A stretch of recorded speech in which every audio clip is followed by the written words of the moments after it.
क्या होगा अगर हर कल्चर में पाए जाने वाले जायंट्स के लेजेंड्स सिर्फ मिथक नहीं बल्कि एक भूली हुई सच्चाई की यादें हों? सोचो, एक ऐसी दुनिया जहां बहुत बड़े कद के जीव शुरुआती इंसानों के साथ धरती पर चलते थे। पूरे कॉन्टिनेंट्स में पुरानी कहानियां ताकतवर, ऊंचे ऊंचे जीवों की बात करती हैं, ऐसे जायंट्स जिनकी नॉलेज और स्ट्रेंथ समझ से भी बाहर थी। ये कहानियां हर जगह क्यों बनी हुई हैं और मॉडर्न साइंस इन्हें अंधविश्वास कहकर क्यों खारिज कर देती है? क्या होगा अगर सबूत छिपाए गए हों और हमारा इतिहास अधूरा हो? हमारे साथ जुड़ें, क्योंकि हम एक ऐसे राज से पर्दा उठा रहे हैं जो हमारे पास्ट के बारे में हम जो कुछ भी जानते हैं उसे तोड़ सकता है। डॉ. अरिन चटर्जी, एक मैवरिक आर्कियोलॉजिस्ट, पुरानी लेजेंड्स के पीछे की सच्चाई जानने के लिए पागल थे। एक मिस्ट्रीमय संस्कृत मैन्युस्क्रिप्ट से गाइड होकर उन्होंने अपनी टीम को रिमोट हिमालय में ले गए, fabled valley of the sleeping gods की तलाश में। लोकल लेजेंड्स ने एक शापित घाटी की चेतावनी दी थी, लेकिन चटर्जी आगे बढ़ते रहे। उन्हें यकीन था कि कहानियों में एक गहरी हकीकत छिपी है। हफ्तों के खतरनाक सफर के बाद उन्होंने एक छिपी हुई घाटी खोजी, हरी भरी और अछूती, जिसमें चट्टानों में बड़े ज्योमेट्रिक दरवाजे खुदे हुए थे, किसी भी इंसान के लिए बहुत बड़े। स्केल चौंकाने वाला था। ऐसा लग रहा था जैसे घाटी जायंट्स के लिए बनाई गई हो। चटर्जी जानते थे कि वे एक ऐसी डिस्कवरी के कगार पर थे जो इतिहास को हमेशा के लिए बदल देगी। तीसरे दिन जैसे ही सूरज की किरणें खुदाई स्थल पर पड़ी, चटर्जी की टीम ने एक असाधारण खोज की। उन्होंने जमीन से एक विशाल फीमर खोदी जो लगभग 6 फीट लंबी थी। यह एक सामान्य हड्डी नहीं थी, इसका आकार ही चौंकाने वाला था। यह किसी भी जांच जीव के लिए इम्पॉसिबली बड़ी थी। टीम के सदस्यों के चेहरे पर अविश्वास और आश्चर्य के भाव थे, और हड्डियां मिली, एक के बाद एक विशाल अवशेष जमीन से निकलने लगे। एक कार के साइज का रिबकेज, इतना बड़ा कि उसे देखकर ही सांसें थम जाएं। डिनर प्लेट्स जैसी वर्टेब्रे, हर एक हड्डी अपने आप में एक रहस्य थी, और एक मैसिव ह्यूमन लाइक स्कल। यह खोपड़ी किसी साधारण मानव की नहीं थी, यह किसी विशालकाय मानव जैसी रचना का प्रमाण थी। सबूत अनडिनायबल था। इन हड्डियों के आकार और संरचना ने एक ही बात साबित की, एक जायंट 30 फीट लंबा कभी यहां रहता था। यह खोज इतिहास की किताबों को फिर से लिखने पर मजबूर कर सकती थी। राक्षसास, टाइटन्स और नेफिलिम की लेजेंड्स, जो कभी कहानियों और मिथों का हिस्सा थीं, अब वास्तविकता के करीब लगने लगी। अचानक कम मिथक और ज्यादा दबा हुआ इतिहास लगने लगा। क्या ये विशालकाय मानव वास्तव में पृथ्वी पर विचरण करते थे? लेकिन जैसे जैसे टीम ने सेलिब्रेट किया, बेचैनी बढ़ती गई। यह खोज जितनी रोमांचक थी उतनी ही डरावनी भी। ये डिस्कवरी साइंस और रिलीजन के मूल को ही खतरे में डाल रही थी। स्थापित मान्यताओं को चुनौती मिल रही थी और दुनिया भर में बहस छिड़ सकती थी। चटर्जी को एहसास हुआ कि दुनिया शायद इस सच्चाई के लिए तैयार नहीं होगी। यह खोज समाज के ताने बाने को हिला सकती थी। उन्होंने एक ऐसे राज का पता लगाया था जिसे किसी वजह से दबाया गया था। क्यों इन विशालकाय मानवों के अस्तित्व को इतिहास से मिटा दिया गया, और ताकतवर फोर्सेस इसे छिपाए रखने के लिए कुछ भी करेंगी?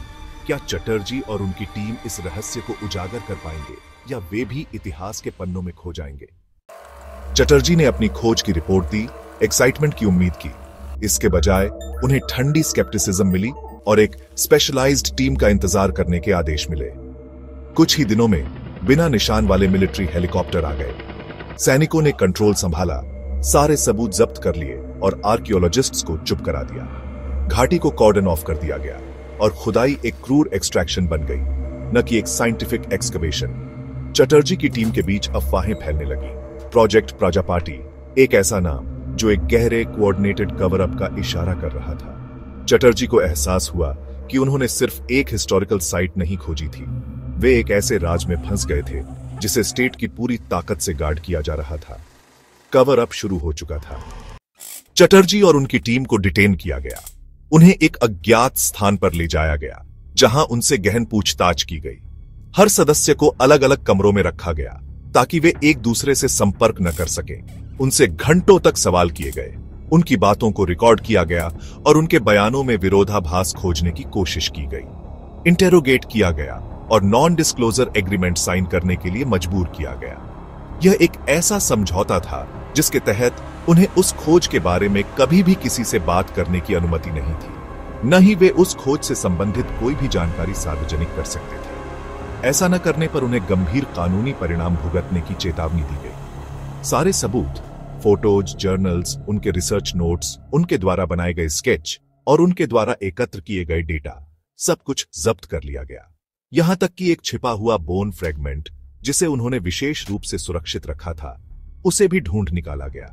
जब्त कर लिए गए या नष्ट कर दिए गए कुछ सबूतों को जला दिया गया, कुछ को एसिड में डुबो दिया गया और कुछ को अज्ञात स्थानों पर फेंक दिया गया। घर वापस आने पर चटर्जी की रेपुटेशन को खत्म कर दिया गया। उनके सहयोगियों ने उनसे दूरी बना ली, उनके छात्रों ने उनका सम्मान करना बंद कर दिया और उनके दोस्तों ने उन्हें अकेला छोड़ दिया। ऑफिशियल रिकॉर्ड्स ने उनके अभियान को मिटा दिया, जैसे कि वह कभी हुआ ही नहीं था। कलीग्स ने उन्हें डिल्यूजनल कहकर खारिज कर दिया। उन्होंने कहा कि वह तनाव में थे, कि उन्होंने बहुत अधिक काम किया था और कि उन्होंने अपनी कल्पना को वास्तविकता समझ लिया था। डिजिटल फाइलें गायब हो गईं, उनके कंप्यूटर से, उनके ईमेल से और उनके क्लाउड स्टोरेज से।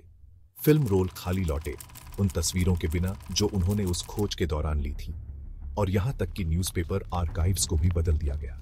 उन लेखों को हटा दिया गया जिनमें उनकी खोज का उल्लेख था और उनकी जगह ऐसे लेखों को लगा दिया गया जिनमें उनकी आलोचना की गई थी। जब एक युवा रिसर्चर ने कहानी लीक करने की कोशिश की, जिसने चटर्जी के काम पर विश्वास किया और सच्चाई को उजागर करने का फैसला किया, तो उसकी एक संदिग्ध दुर्घटना में मौत हुई। एक चिलिंग वार्निंग, ये एक स्पष्ट संदेश था, सच्चाई को दबा दिया जाएगा, चाहे कुछ भी हो जाए।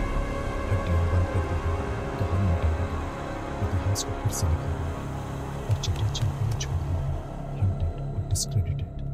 उनकी जिंदगी एक दुःस्वप्न बन गई थी। सच्चाई सिर्फ दबी नहीं थी, उसे मारा जा रहा था और जो लोग इसे मार रहे थे वे किसी भी हद तक जाने को तैयार थे। अंडरग्राउंड धकेल दिए जाने पर चटर्जी ने जवाबों के लिए एंशिएंट इंडियन टेक्स्टों का सहारा लिया।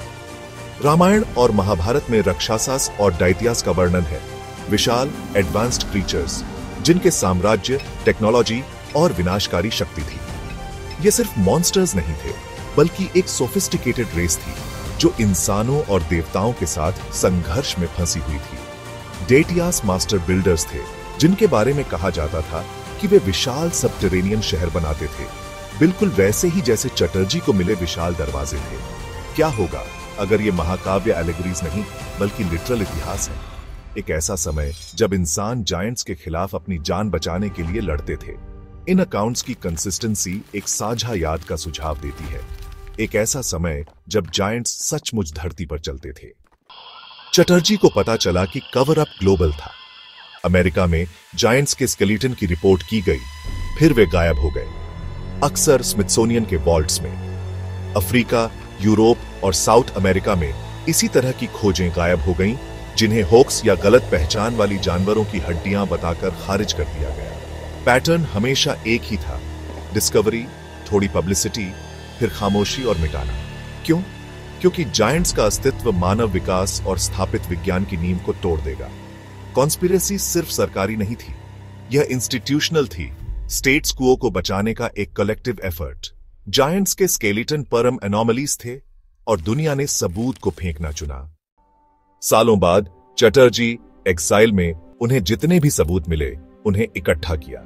एक युवा जर्नलिस्ट के साथ उन्होंने लाडख डिस्कवरी और ग्लोबल सप्रेशन को उजागर करने वाला एक डॉसिए तैयार किया, जिसमें प्रोजेक्ट प्राजापाटी का नाम भी था।